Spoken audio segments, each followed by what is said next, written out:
혹시 우리 전에 만난 적 있나요? 아니요. 처음 뵙습니다. 당신이 누군지 알아요. 윤정이. 석주. 미영이 당신에게 뭘 하고 있는지 알아요? 알고 있어. 내 차와 음식에 뭔가를 타고 있다는 걸. 하지만 그녀가 그럴 만한 이유가 있어. 정희, 무슨 소리예요? 내가 그녀의 여동생을 죽게 했으니까 1995년 샌프란시스코 내가 그 차를 운전했어. 당신은 그저 내 잘못을 덮어주려고 했을 뿐이야. 알고 있었니? 정희, 석주가 널 떠난 진짜 이유를 동석이 협박해서 그런 게 아니야. 석주가 내 어머니와 그의 아버지의 불륜 사실을 알았기 때문이야. 너희는 이복 남매야. 사실이야. 정희, 그래서 널 떠났어. 우리 관계가 금지된 것이라고 생각했으니까. 거짓말이에요. 어제 석주 아버님의 DNA 검사를 확인했어요. 어머니와는 혈연 관계가 없어요. 미영 씨가 조작한 거예요. 하늘에서 내려다본 서울은 45년 전과 많이 달라져 있었다. 비행기 창문으로 보이는 한강의 물결만이 예전 그대로였다. 나, 윤정이 70세. 미국에서 건설회사를 일구며 억만장자가 된 여자가 이제 한국으로 돌아왔다. 회장님, 곧 착륙합니다. 요양원 인수 관련 서류는 모두 준비되어 있습니다. 비서의 말에 고개를 끄덕였다. 청운 실버타운. 내가 인수하려는 고급 요양원의 이름이다. 그곳의 원장이자 소유주가 바로 한석주. 내 첫사랑이자 나를 배신한 남자다. 45년 전 그는 내 가장 친한 친구였던 최미영과 바람을 피웠고 내가 그의 아이를 가졌다는 사실을 알고도 나를 버렸다. 그 후 나는 입양 보낸 아이와 함께 미국으로 떠났다. 복수하러 왔어. 거울 속 나지막이 웃고 있는 내 모습에게 물었다. 화려한 루비 귀걸이를 만지작거리며 생각했다. 그래, 복수다. 하지만 단순히 그를 망하게 하는 것이 아니라 그가 가진 모든 것을 빼앗고 그가 나를 버린 것을 후회하게 만들 것이다. 오늘의 사연 시작하겠습니다. 시작하기 전에 구독, 좋아요 꾹 눌러주세요. 곧 큰 복이 뚝 떨어질 것입니다. 요양원에 도착했을 때 직원들이 줄지어 서서 나를 맞이했다. 그리고 그곳에 그가 있었다. 한석주. 72세의 나이에도 여전히 당당한 체격과 카리스마가 느껴졌다. 하지만 예전의 날카로운 눈빛은 어딘가 흐릿해져 있었다. 윤 회장님, 환영합니다. 저는 청운 실버타운 원장 한석주입니다. 그가 내게 악수를 청했다. 내 손을 잡는 그의 손에서 미세한 떨림이 느껴졌다. 그리고 무엇보다 그는 나를 알아보지 못했다. 내 눈을 똑바로 쳐다보며 그는 처음 만나는 사람처럼 인사를 건넸다. 만나서 반갑습니다, 한 원장님. 나는 담담하게 대답했다. 내심 당황스러웠지만 오히려 좋았다. 그가 나를 기억하지 못한다면 내 계획은 더 수월하게 진행될 터였다. 그날 저녁 요양원 직원으로 위장한 내 비서가 한석주의 의료 기록을 가져왔다. 그 안에는 충격적인 사실이 적혀 있었다. 초기 알츠하이머 진단. 그는 자신의 기억이 천천히 사라지고 있다는 것을 알고도 모든 사람에게 숨기고 있었다. 창밖으로 요양원의 밤 풍경을 바라보며 웃음이 나왔다. 아이러니하게도 내가 그에게 복수하러 왔는데 그는 서서히 나를 포함한 모든 것을 잊어가고 있었다. 하지만 괜찮다. 내가 그에게 잊지 못할 기억을 새롭게 만들어주겠다. 그것이 달콤한 사랑의 기억일지, 쓰디쓴 배신의 기억일지는 시간이 말해줄 것이다. 요양원 인수를 위한 실사 작업이 일주일째 진행 중이었다. 오늘은 석주의 아내 최미영을 만나는 날이다. 거울 앞에서 화장을 고치며 생각했다. 45년 전 내 남자와 내 인생을 빼앗아간 여자. 아무리 세월이 흘렀어도 그녀에 대한 증오는 식지 않았다. 직원 휴게실 근처를 지나는데 미영의 목소리가 들려왔다. 그 윤정이라는 여자, 뭔가 수상해. 갑자기 나타나서 우리 요양원을 인수한다고. 절대 넘겨선 안 돼. 석주 씨의 재산이 걸려 있어. 나도 모르게 쓴 웃음이 나왔다. 여전히 돈에 눈이 먼 여자였다. 그때 옆에서 낮고 부드러운 목소리가 들렸다. 정희 씨, 맞습니까? 고개를 돌리자 강동석이 서 있었다. 75세의 나이가 무색할 만큼 여전히 당당한 그의 모습에 가슴이 두근거렸다. 동석은 내 첫사랑 석주의 가장 친한 친구였고 나를 몰래 짝사랑했던 남자였다. 동석 씨, 어쩐 일이세요? 서울대학교 병원 이사장이 됐어. 이 요양원과 협력 관계를 맺으러 왔지. 그가 내 손을 살며시 잡았다. 정말 오랜만이야. 내가 이렇게 성공해서 돌아올 줄은 몰랐어. 그의 손길이 따뜻했다. 젊은 시절 그의 마음을 외면했던 것이 잠시 후회되었다. 하지만 난 여기 복수하러 왔다. 감상에 빠질 시간이 없었다. 회의실에서 미영을 정식으로 만났다. 65세의 나이에도 화려한 보석과 명품으로 치장한 그녀는 차갑게 웃으며 인사했다. 윤 회장님, 소문은 들었습니다. 미국에서 크게 성공하셨다고요. 네, 덕분에 고향에 투자할 여유가 생겼네요. 미영의 눈이 순간 날카로워졌다. 혹시 우리 전에 만난 적 있나요? 심장이 빠르게 뛰었다. 그녀는 나를 알아본 것일까? 하지만 난 침착하게 대답했다. 아니요, 처음 뵙습니다. 그녀는 의심스러운 눈길로 나를 훑었고 난 태연한 척 서류를 살펴봤다. 그때 석주가 들어와 우리 사이에 앉았다. 아, 두 분 인사 나누셨군요. 내 아내 미영이에요. 옆에는 우리 병원과 제휴를 맺을 강동석 이사장님이고 석주가 내 옆에 앉은 동석을 소개했다. 동석은 묘한 미소를 지으며 나를 바라봤다. 사실 윤 회장님과 나는 옛 지인 사이야. 그녀가 돌아왔다는 소식을 듣고 일부러 왔지. 그 말에 미영의 표정이 굳어졌다. 석주는 혼란스러운 얼굴로 우리를 번갈아 보았다. 그래요? 난 기억이 나지 않네요. 석주의 말에 가슴이 아팠다. 그는 정말 나를 잊은 것일까? 아니면 모르는 척하는 것일까? 어느 쪽이든 이제 우리 셋의 삼각관계는 45년 만에 다시 시작되었다. 하지만 이번에는 내가 주도권을 쥐고 있다. 그리고 나는 그들 모두에게 잊지 못할 교훈을 줄 것이다. 요양원에서 보낸 지 한 달째 되는 날이었다. 아침 산책을 하며 입소자들과 인사를 나누고 있는데 눈에 익은 뒷모습이 보였다. 흰 가운을 입은 젊은 의사였다. 그가 돌아서는 순간 내 심장이 멈추는 듯했다. 석주를 닮은 눈과 내 인매, 30에 입양 보냈던 내 아들의 모습이었다. 다리에 힘이 풀려 벤치에 주저앉았다. 그가 걱정스럽게 다가왔다. 괜찮으세요? 제가 도와드릴까요? 떨리는 목소리로 대답했다. 괜찮아요. 잠시 어지러웠을 뿐이에요. 혹시 성함이? 한지호입니다. 이번에 부임한 전문이에요. 한지호. 내가 그에게 준 이름이었다. 그가 나를 찾아온 것일까? 아니면 우연일까? 머릿속이 복잡해졌다. 어머, 우리 새 의사 선생님이 윤 회장님을 돌봐주고 있네요. 미영의 목소리에 정신이 들었다. 그녀는 지호를 유난히 반갑게 맞이했다. 지호의 팔을 살짝 만지며 웃는 미영의 모습에 이상한 예감이 들었다. 그녀의 눈빛이 단순한 친절함을 넘어서 있었다. 그날 저녁 비서를 통해 지호의 배경을 조사했다. 그는 미국 보스턴에서 양부모와 함께 자랐고 하버드 의대를 졸업한 수재였다. 얼마 전 입양 사실을 알고 생부모를 찾기 위해 한국에 왔다고 했다. 그리고 놀랍게도 그는 석주의 DNA 검사를 몰래 받았다. 그는 이미 석주가 자신의 아버지임을 알고 있었다. 지호의 사무실을 찾아갔다. 문을 두드리자 지호가 놀란 표정으로 나를 맞이했다.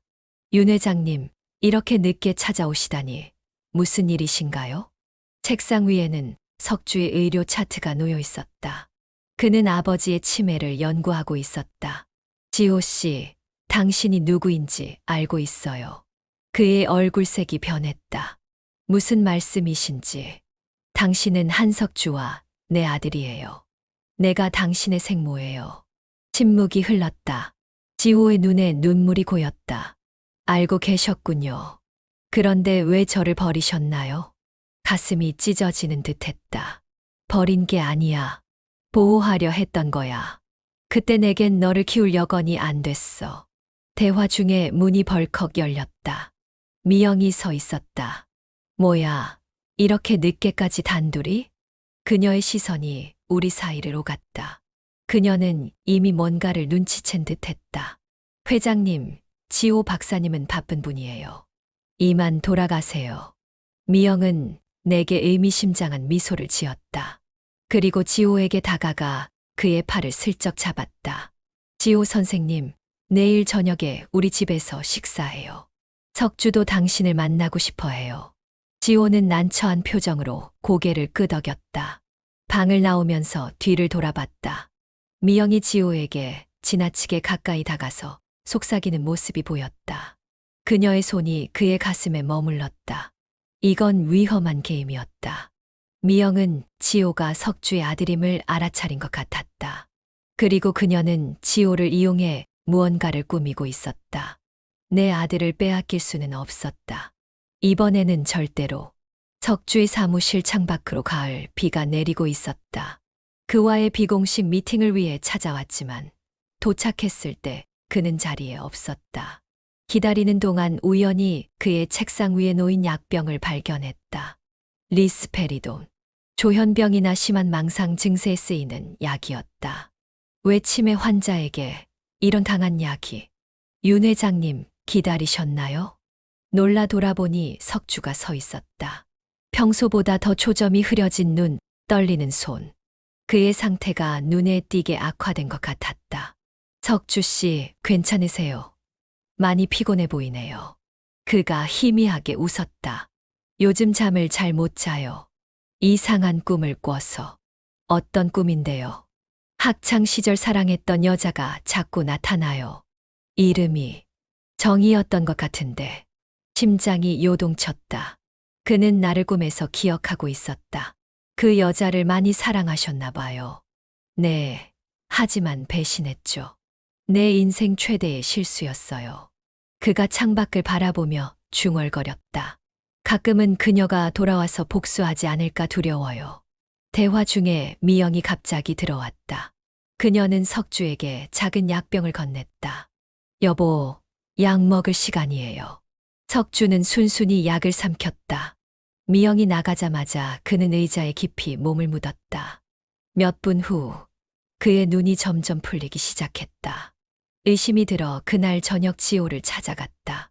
그의 연구실에서 석주의 약에 대해 물었다. 아버지, 아니, 석주 원장님께서 드시는 약이 리스페리돈이던데 치매 환자에게 적절한가요? 지호의 얼굴이 굳어졌다. 뭐라고요? 그 약은 제가 처방한 게 아닙니다. 오히려 치매 증상을 악화시킬 수 있어요. 다음 날 요양원 이사회에 참석했다. 미영이 중요한 안건을 상정했다고 했다. 이사 여러분, 제 남편 석주의 건강이 급격히 악화되고 있습니다. 그의 인지 능력이 떨어져 요양원 운영에 지장을 주고 있어요. 저는 남편의 법적 후견인 지정을 요청합니다. 회의장이 술렁였다. 나는 침착하게 발언권을 얻었다. 최미영 씨, 석주 원장님의 치매가 얼마나 진행됐는지 객관적인 의료 평가가 있었나요? 왜 갑자기 후견인 지정을 서두르시죠? 미영의 눈이 날카로워졌다. 당신이 무슨 상관이죠? 아직 요양원 인수도 완료되지 않았는데 제가 곧 이 요양원의 새 주인이 될 예정이니 상관이 있습니다. 그리고 잠시 망설이다 덧붙였다. 석주 씨의 오랜 지인으로서 그의 건강이 걱정됩니다. 지인이라고요? 미영이 비웃었다. 당신이 누군지 알아요, 윤정희. 방 안의 공기가 얼어붙었다. 미영은 승리의 미소를 지었다. 남편을 빼앗으려는 거예요. 늦었어요. 석주는 이제 아무것도 기억하지 못해요. 그리고 곧 그의 모든 재산은 제 것이 될 거예요. 회의는 결국 연기되었지만 미영의 계획은 분명했다. 그녀는 석주의 치매를 악화시켜 그의 재산을 차지하려 했다. 나는 이제 단순한 복수를 넘어 석주를 보호해야 했다. 그리고 그날 밤 예상치 못한 일이 일어났다. 석주가 내 숙소를 찾아온 것이다. 정희. 맞죠? 그의 눈은 오랜만에 또렷했다. 기억이 돌아왔어요. 당신이, 내 정희. 석주와의 만남 이후 내 마음은 혼란스러웠다. 복수하러 왔지만 그를 다시 만나니 옛 감정이 되살아났다. 하지만 이런 감상에 빠져 있을 시간이 없었다.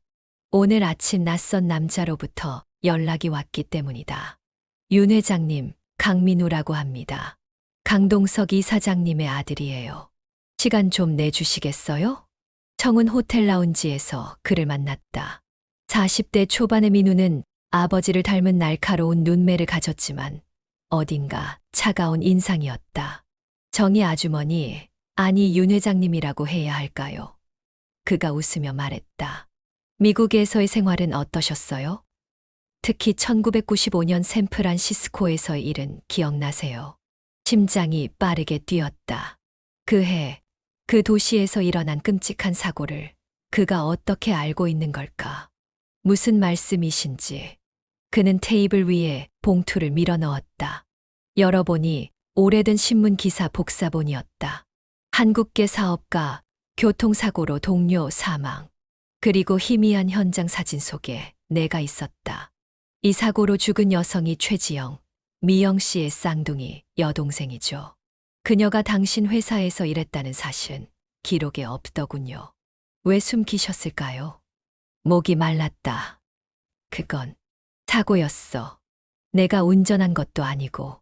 하지만 현장을 떠났죠. 도주했다고 볼 수도 있겠네요. 그가 차갑게 웃었다.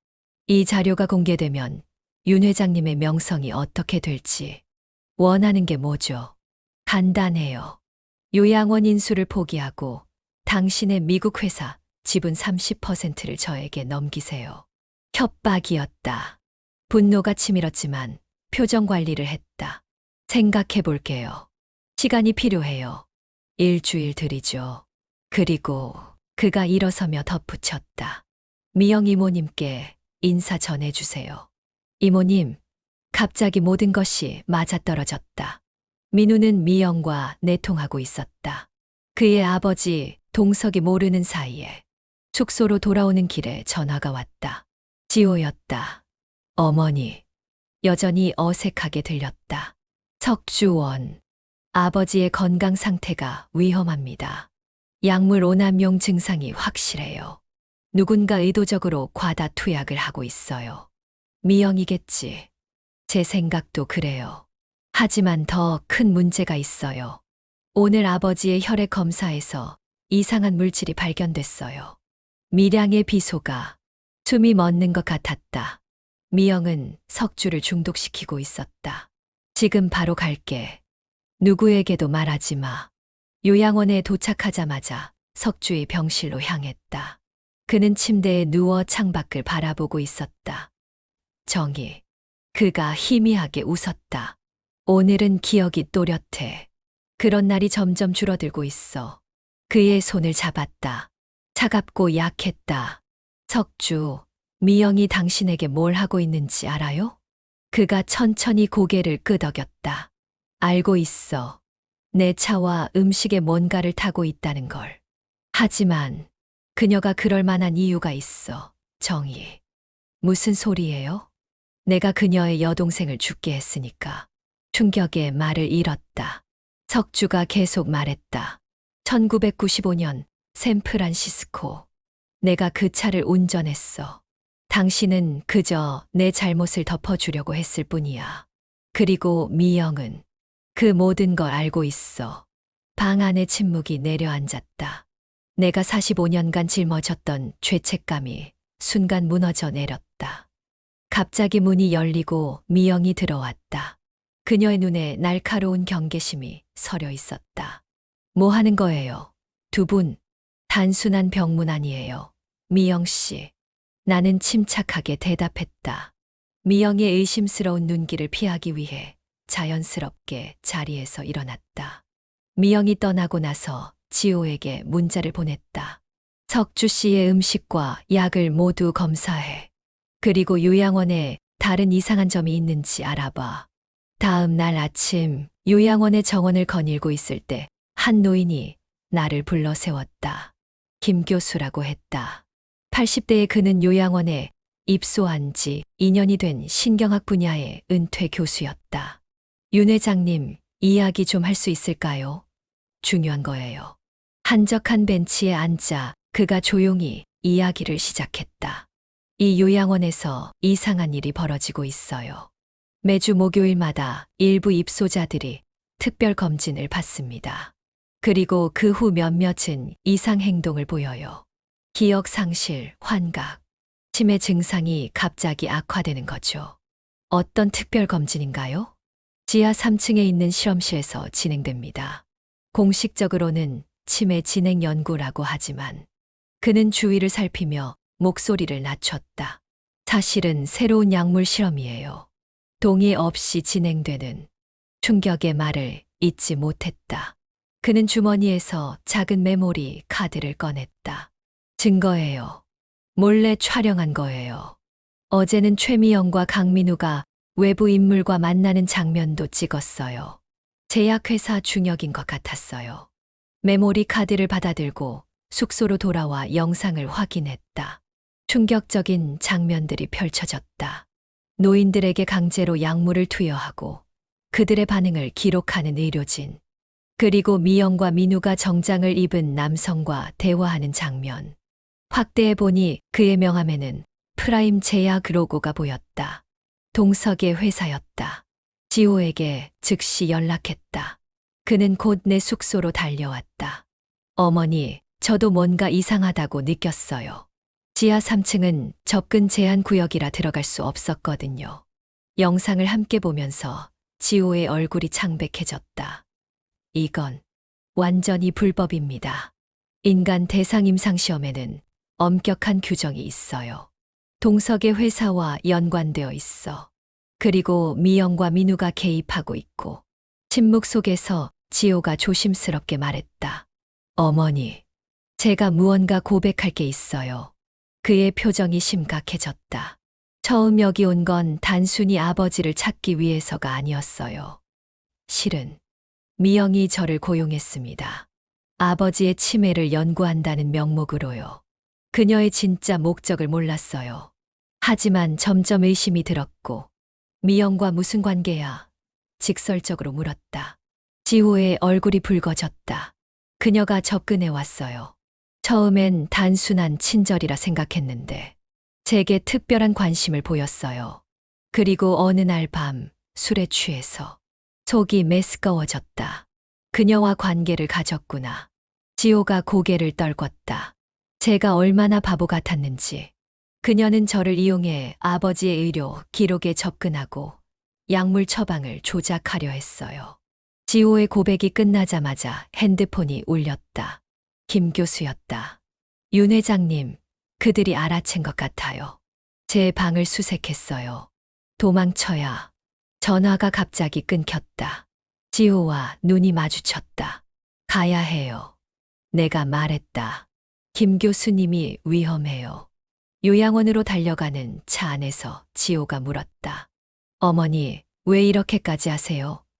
복수만이 목적이었다면 이제 그만두셔도.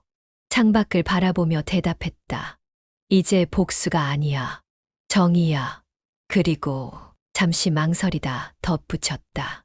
45년 전 내가 하지 못했던 옳은 일을 이제라도 하려고. 요양원 앞에 도착했을 때 우리는 충격적인 광경을 목격했다. 김 교수가 들것에 실려 구급차로 옮겨지고 있었다. 의식이 없어 보였다. 어떻게 된 거죠? 지호가 의료진에게 물었다. 갑작스러운 뇌출혈이요. 하지만 이상해요. CT상으로는 며칠 전부터 미세 출혈이 있었던 흔적이 보여요. 서로를 바라보았다. 자연스러운 발병이 아니었다. 김 교수를 침묵시키려는 시도였다. 이제 증거가 필요해. 내가 결연히 말했다. 지하 3층에 들어가야 해. 그날 밤 지호와 함께 요양원 지하 3층으로 몰래 들어갔다. 복잡한 보안 시스템을 우회하는데 지호의 의사 신분증이 도움이 되었다. 어두운 복도 끝에 실험실이 있었다. 문을 열자 충격적인 광경이 펼쳐졌다. 최신 의료 장비와 약물 샘플들, 그리고 벽에 걸린 입소자들의 사진과 차트. 이건 불법 임상시험의 증거예요. 지호가 서류들을 살펴보며 속삭였다. 실험 대상자들 대부분이 치매 환자들이에요. 그들의 동의 없이 진행된 거죠. 서류를 촬영하고 있는데 갑자기 문이 열렸다. 석주였다. 그의 눈은 또렷했다. 정희, 지호. 알고 있었어. 석주는 조용히 문을 닫고 들어왔다. 미영의 계획을 모두 알고 있었어. 내 병이 악화된 척했던 거야. 진실을 알기 위해서 그가 서랍에서 서류 뭉치를 꺼냈다. 유언장이었다. 내 모든 재산을 지호에게 남기기로 했어. 그리고 요양원은 정희, 내게 맡기려고 해. 감격의 말을 잊지 못했다. 하지만 위험해요. 지호가 말했다. 미영이 알면 이미 늦었어요. 갑작스러운 미영의 목소리에 우리 셋은 돌아섰다. 그녀는 문 앞에 서 있었고 그 뒤에는 민우가 있었다. 이런 감동적인 가족 상봉이네요. 미영이 차갑게 웃으며 들어왔다. 그녀의 손에는 작은 권총이 들려 있었다. 모두 함께 있어 좋아요. 일을 훨씬 쉽게 해주니까.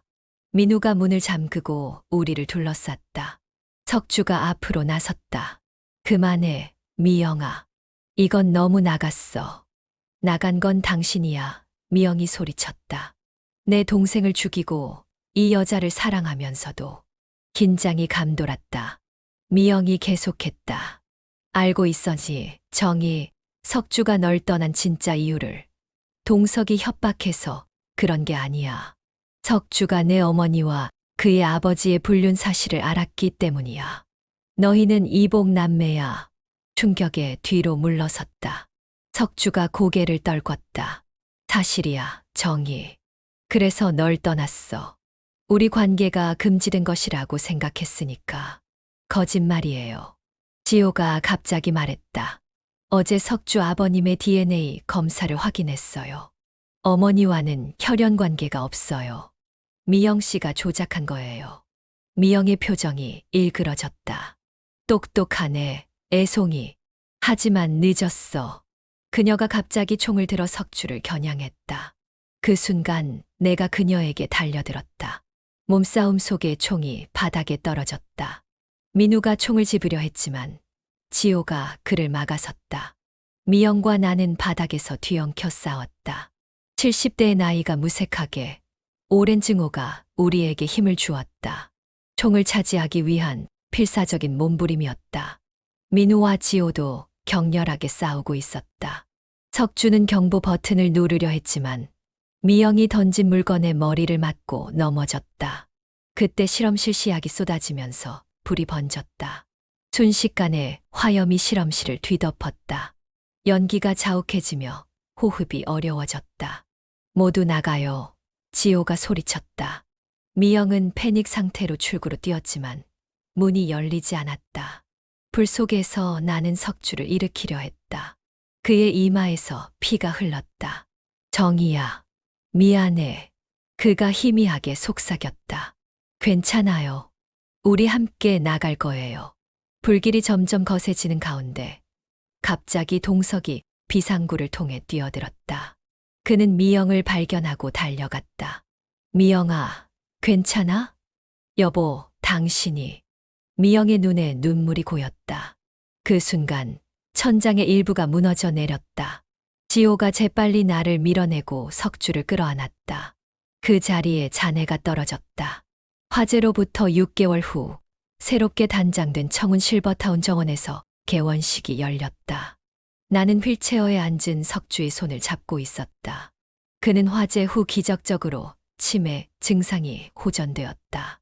의사들은 심한 충격이 때때로 뇌의 회복을 촉진할 수 있다고 설명했다. 정희야, 오늘이 새로운 시작이구나. 석주가 미소 지었다. 지호가 약혼녀와 함께 다가왔다. 화재 당시 그의 용기 덕분에 우리 모두가 살아남을 수 있었다. 민우는 현재 구속 상태로 재판을 기다리고 있었다. 놀랍게도 미영과 동석은 중상을 입었지만 살아남았다. 재활 과정에서 그들은 진심으로 자신들의 잘못을 뉘우쳤고 이제는 요양원에서 봉사활동을 하고 있었다. 용서는 어려웠지만 시간이 모든 것을 치유한다는 말이 맞는 것 같았다. 윤 회장님, 첫 입소자가 도착했습니다. 간호사가 알려왔다. 정문에선 아직은 얼굴이 보였다. 그는 지호와 닮았지만 더 성숙해 보였다. 내 심장이 빠르게 뛰었다. 석주가 내 손을 꼭 잡았다. 정이야, 저 사람은. 그래, 지호의 쌍둥이 형이야. 내가 말하지 않았던 또 다른 비밀이야. 운명은 참 신비로웠다. 45년의 세월을 돌고 돌아 우리는 모두 이곳에 다시 모였다. 시간이 우리에게서 빼앗아간 것도 많지만 지금 이 순간 우리는 완전했다. 황혼의 나이에 찾아온 이 평화와 사랑이 어쩌면 우리가 평생 찾아 헤맸던 진정한 행복이 아닐까. 오늘의 사연은 여기까지입니다. 어떠셨나요? 여러분의 의견을 댓글로 남겨주세요. 구독, 좋아요는 영상 제작에 큰 도움이 됩니다. 꼭 눌러주세요. 감사합니다.